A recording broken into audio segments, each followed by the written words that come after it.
Ofisa Zare? Na maja. Tsawo nan. Allah kama. Allah kama. Allah kuma kaji.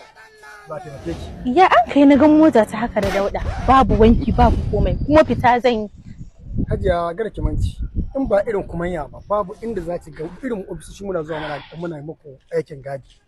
Don ma ke kina babbata shi yasa wallahi aikin wankin mota da wani abubuwa ba aikin muna ba mu ofisoshi muke.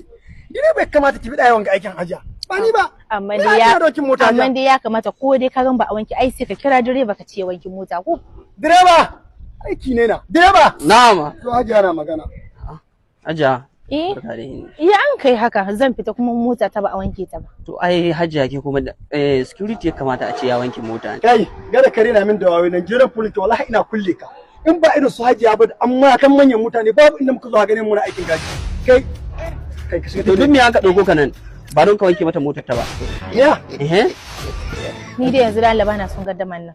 Dama hajiya akwai magana da ka son mai dake. To ni bana son yi magana kusa ga yan adawa hajiya. Na yi son daga ni sai ke don maganar nan sirri kuma wallahi hajiya tana da muhimmanci. Dama officer Zare akwai yan adawa cikin gidan nan ban sani ba.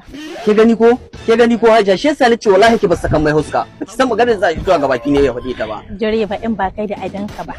Ai duk macin da ce wanka tana son ta dan an yabe ta kuma an nuna na so ta dan officer Zare ya ce na suna ai bai laifi ba. You see bakin ciki da kai min wallahi. Hajiya ki san ko ina son sai amma tun da ke riga ki faɗa wa hajiya in ni tuwa da Allah wa alhaji rasul hajiya. Ban ga wanda ka shigo da nan ki ki shiga ki dawo kuma hajiya dai iska ne ba hajiya ina dai wallahi ina son hajiya.